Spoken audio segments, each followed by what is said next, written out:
We're here. Hey, good morning. Edmund. Hassan. How you doing, man? All right. You're good?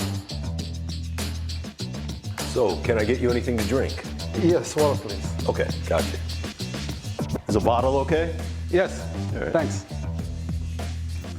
And here you are.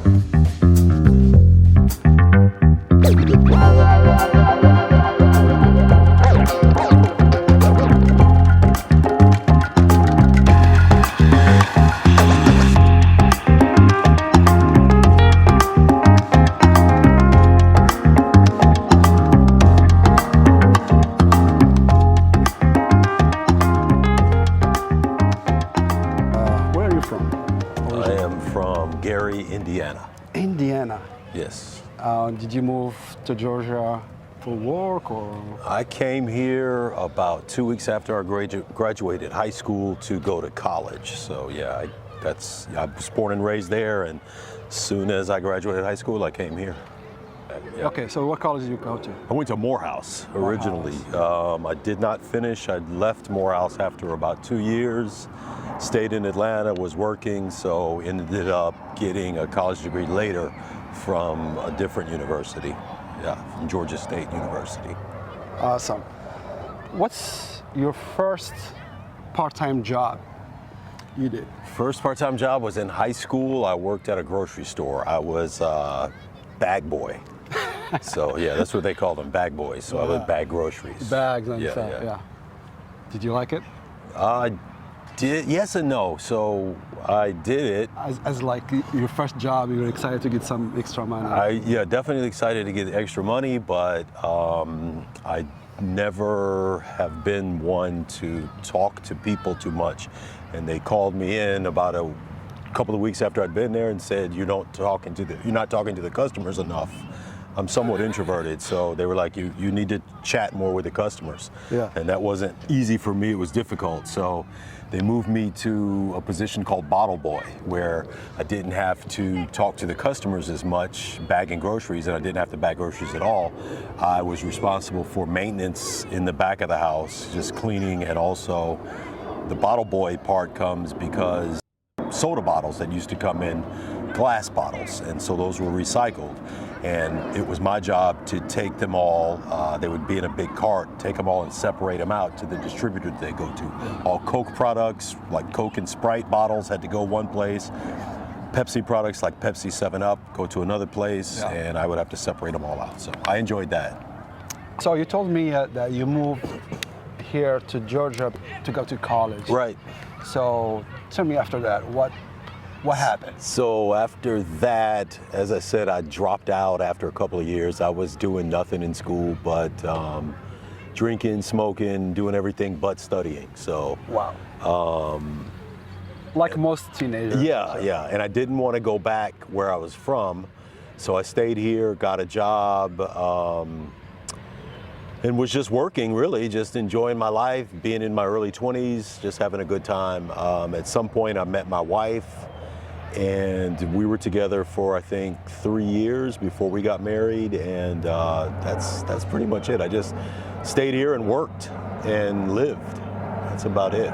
So I want to ask you about something I didn't know until yesterday, of you doing voiceover. Yeah. Oh man, you are above professional. Thank you. You are talented. Well, thank you. I appreciate it. So I start wondering why you didn't go that way. Like, that field is really good. So why you didn't take it as a full-time job? Well, it's something I really just started doing recently. People have people have always told me I had a nice voice. So I thought, well, maybe that's something I could do. So I took some classes. I learned some things about voiceover work, and so I just do it part-time. It's highly competitive. You probably wouldn't even know that. Oh, I didn't know that. It is highly competitive.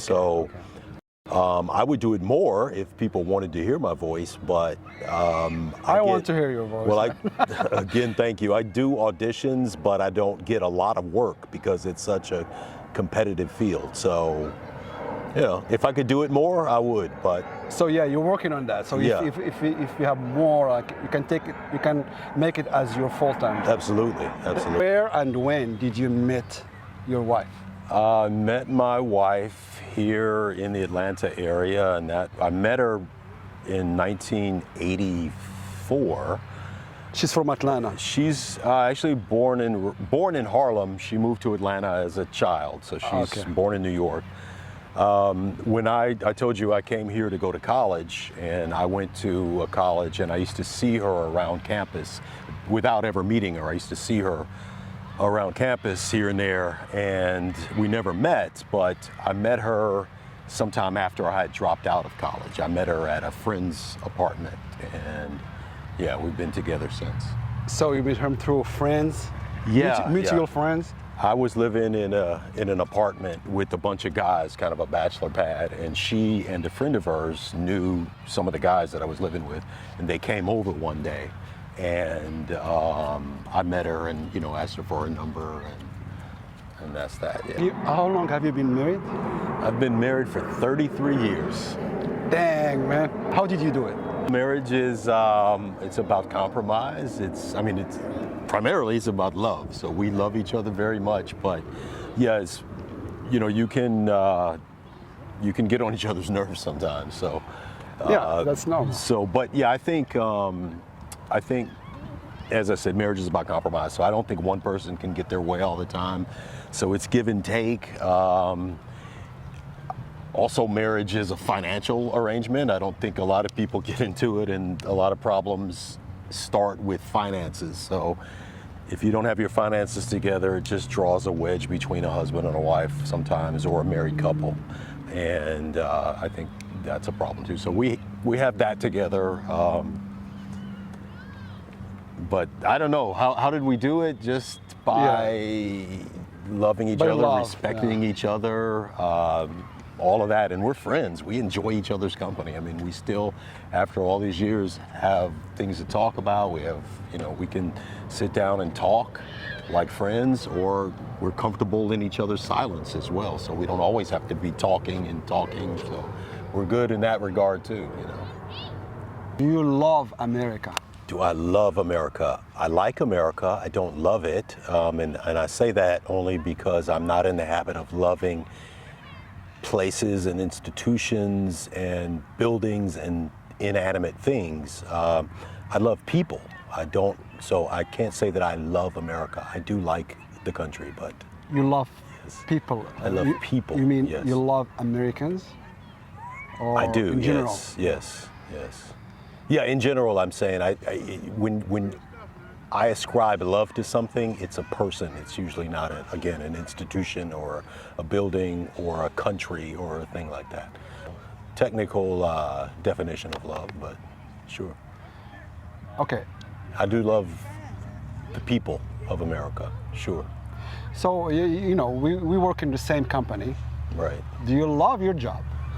Well, same thing. I like it. I like it a lot, and I'm very happy to be there. It's a really good job, so I do. Yes, I don't love it because it's not a person, but I love the. You love people there. The people there, sure. Yeah, I agree. It's good company. Yeah, definitely. Because of people, of course. Because of the people, right? Absolutely. What do you think about the Constitution of America? I think it's a well-written document, and we're not living up to what it says, and it's a beautifully written document, beautiful language, but America falls short of the Constitution. And